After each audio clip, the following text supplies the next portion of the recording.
Hi friends, welcome back to Pothi cooking channel. நம்மளோட சேனலில் நிறையாவே டே டு டே ரெசிபிஸ் வந்துட்டு தான் இருக்குது.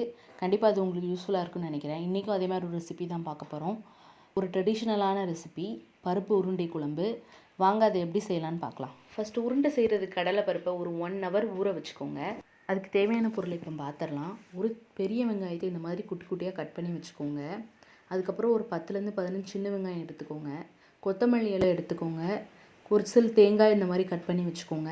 பெருஞ்சீரகம் 1 ஸ்பூன், சீரகம் 1 ஸ்பூன் எடுத்துக்கோங்க. ஒரு சின்ன தக்காளி 1 தக்காளி எடுத்துக்கோங்க. 2 பச்சை மிளகா, கொஞ்சம் கருவேப்பிலை, கொஞ்சமாக புளி வந்து ஒரு மீடியம் சைஸ்க்கு எடுத்துக்கிட்டால் காரத்துக்கு மிளகாய்த்தூள், மல்லித்தூள், மஞ்சள் தூள், தேவையான அளவு உப்பு. வாங்க இப்போ இதை எப்படி செய்யலாம்னு பார்க்கலாம்.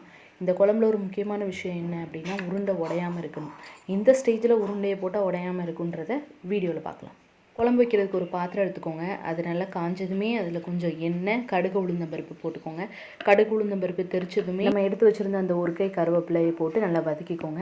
அதோடு நம்ம எடுத்து வச்சிருந்த சின்ன வெங்காயத்தையும் போட்டு நல்லா வதக்கிக்கோங்க.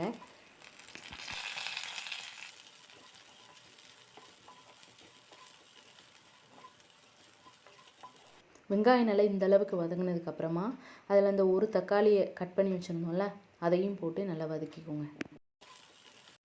தக்காளி, வெங்காயம் இதெல்லாம் நல்லா வதங்கினதுக்கு அப்புறம் நம்ம எடுத்துருந்த மீடியம் சைஸ் புளி கரைசலை ஊற்றிடலாம்.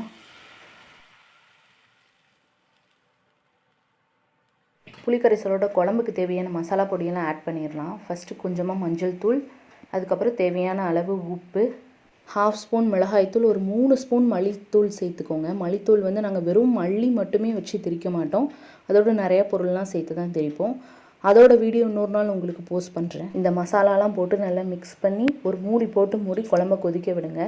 குழம்பு கொதிச்சுட்ருக்க அந்த சைட் பை சைடு நம்ம உருண்டைக்கு ரெடி பண்ணிடலாம். நம்ம ஊற வச்சுருக்கிற கடலைப்பருப்பு மிக்ஸி ஜாரில் போட்டு அதோட 2 பச்சை மிளகா, அந்த 1 ஸ்பூன் பெருஞ்சீரகம், அதுக்கப்புறம் தேவையான அளவு உப்பு, உருண்டைக்கு தேவையான அளவு உப்பு, இதையெல்லாம் போட்டு கொஞ்சம் குறைன்னு அரைச்சி எடுத்துக்கோங்க. ரொம்ப மையாக அரைக்க வேணாம், இந்த மாதிரி தான் அரைச்சி எடுத்துக்கோங்க. அதை ஒரு பாத்திரத்தில் ட்ரான்ஸ்ஃபர் பண்ணிவிட்டு அதில் நம்ம குட்டியாக கட் பண்ணி வச்சுருந்த அந்த பெரிய வெங்காயம் ஒன்றையும் போட்டு, கருவேப்பிலை இதையும் போட்டு நல்லா பிசைஞ்சுக்கோங்க. உருண்டையாக எடுத்து பிடிக்கிற மாதிரி பிசைஞ்சு வச்சுக்கிட்டா போதும்.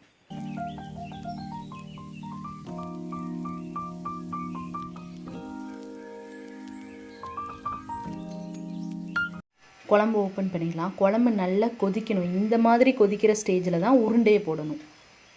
உருண்டை கரைகிறதுக்கான ரீசன், நல்லா கொதிக்கிறதுக்கு முன்னாடியே போடுறதுனால தான் கரையுது. நல்லா இந்த மாதிரி பபிள்ஸ் வந்து கொதிச்சதுக்கு அப்புறமா உருண்டையை போட்டிங்கன்னா கரையாது.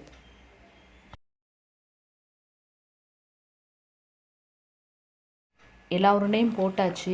லேசாக இதை மிக்ஸ் பண்ணி விட்டுட்டு உருண்டையை வேக விட்டுடலாம். உருண்டை வந்துட்டுருக்க அந்த டைம்லேயே அதே மிக்ஸி ஜாரில் நம்ம எடுத்து வச்சுருந்த தேங்காய், சீரகம் இதெல்லாம் நல்லா தண்ணி ஊற்றி மையாக அரைச்சி எடுத்துக்கோங்க. உருண்டை கொஞ்சம் வெந்ததுக்கு அப்புறமா அதை லேசாக மிக்ஸ் பண்ணி விடுங்க. போட்டோடனே கரண்டியை வச்சு மிக்ஸ் பண்ணாதீங்க. உருண்டை நல்லா கொதிச்சதுமே நம்ம அரைச்சி வச்சுருந்த தேங்காய், சீரகம் விழுத ஊற்றிடலாம். நல்லா மிக்ஸ் பண்ணி விட்டுட்டு ஒரு மூடி போட்டு மூடி குழம்ப கொதிக்க வச்சுருவோம். உருண்டையெல்லாம் நல்லா வந்து குழம்பு ரெடி ஆயிடுச்சு. அதில் கொஞ்சம் கொத்தமல்லி தலையை போட்டு சர்வ் பண்ணிடலாங்க.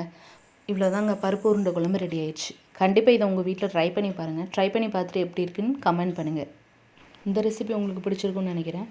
கண்டிப்பாக லைக் பண்ணுங்கள், ஷேர் பண்ணுங்கள், அண்ட் பொதி குக்கிங் சேனலை சப்ஸ்கிரைப் பண்ணுங்கள்.